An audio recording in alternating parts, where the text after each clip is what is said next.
আসসালামু আলাইকুম, স্বাগত লগবুকে। আশা করি সবাই অনেক ভালো আছেন। দেখে মনে হতেই পারে যে এটা কোনো অনুষ্ঠানের জন্য খাবারের আয়োজন করা হচ্ছে, বিষয়টা কিন্তু একেবারেই সেরকম নয়। যেদিন ভিডিওটা ধারণ করতেছিলাম সেই দিন আমার মেজো বোনের দ্বিতীয় মৃত্যুবার্ষিকী উপলক্ষে একটা ছোটখাটো মিলাদের আয়োজন করা হয়েছিল। ভিডিওটা সেই দিনের। প্রতি বছর আমাদের বাড়িতে 4 বার এরকম মিলাদের আয়োজন করা হয়। 4 বার কেন, তার একটা কারণ আছে, সেই কারণটা আজকে বলবো।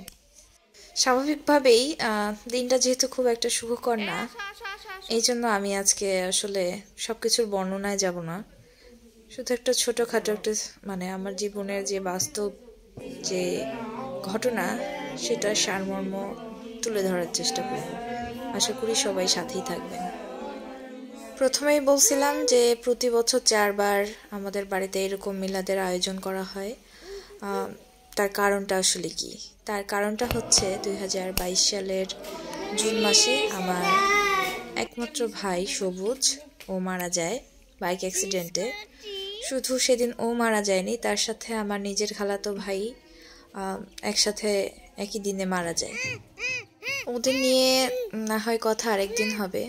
আজকে আসলে যাকে নিয়ে এই মিলাদের আয়োজন, তাকে নিয়ে কিছু কথা না বললেই আসলে না। সে আমার মেজো বোন। আমরা 4 বছরের ছোট বড়। ও আমার থেকে 4 বছরের বড় ছিল। ও বয়সে 4 বছরের বড় হলেও সবসময় আমার সাথে এমনভাবে ট্রিট করতো যেন আমি হচ্ছে ওর থেকে বয়সে বড়। যে কোনো বিষয়ে পরামর্শের দরকার হলে আমাকে বলতো। আমার মতামত, আমার পরামর্শ ওর কাছে অনেক বেশি গুরুত্বপূর্ণ ছিল। তবে ও যেহেতু হঠাৎ করে মারা গেছে, আমি তো আসলে জানতাম না, কেউই আসলে জানে না যে কে কখন মারা যাবে বা আমারই মৃত্যু কখন হবে।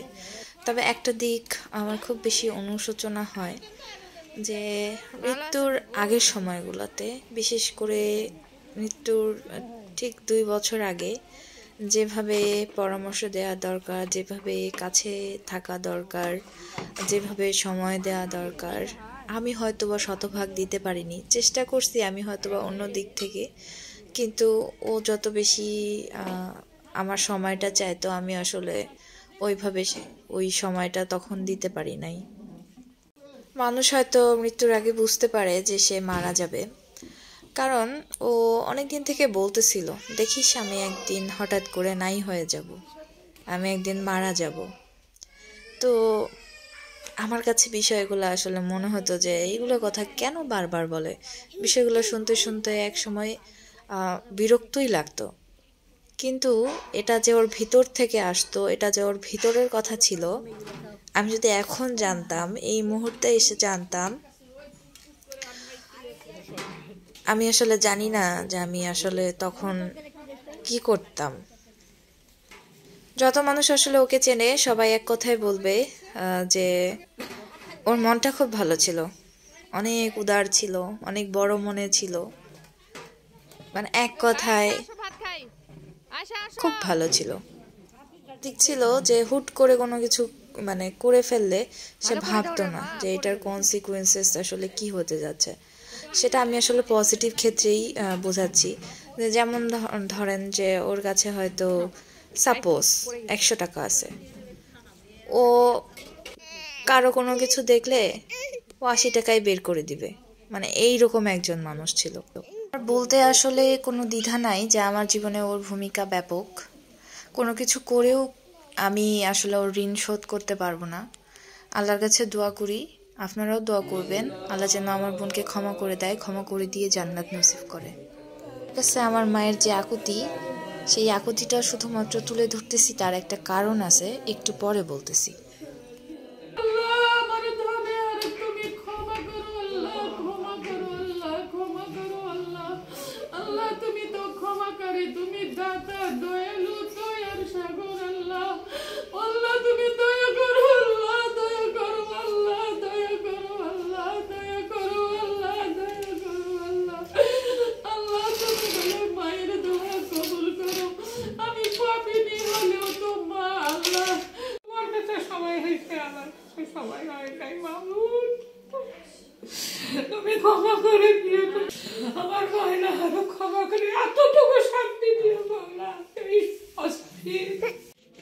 নানি এবং আম্মা দুজনেই তাদের সন্তানদেরকে হারাইছে। তারা সবসময় আল্লাহর কাছে এইভাবে আকুতি করে যেন মারা গিয়েও তাদের সন্তানরা যেন ভালো থাকে, আল্লাহ যেন তাদেরকে অনেক ভালো রাখে। বাবা মার আগে তো সবাই আসলে মারা যায় না, যারা ভাগ্যবান হয় তারাই আসলে বাবা মার আগে মারা যায়। ওরা আসলে ভাগ্যবান ছিল, ওরা বাবা মার আগে মারা গেছে, বাবা মার দোয়া পাচ্ছে। আপনি আমি আসলে সেরকম ভাগ্যবান নাও হতে পারি। মৃত্যুর পরে আসলে কেউ কাউকে মনে রাখে না, যেটা আসলে আপনি সাথে করে নিয়ে যাবেন সেটা হচ্ছে আপনার ভালো কাজ, আপনার আমল, এবং আল্লাহর কাছে আসলে ভালোভাবে জবাবদিহি করতে পারবেন কোনটার মাধ্যমে, সেই বিষয়গুলোই আসলে গুরুত্বপূর্ণ। আজকের ভিডিওটা এই পর্যন্ত শেষ। সবাই অনেক ভালো থাকবেন, সবার জন্য শুভকামনা। আসসালামু আলাইকুম।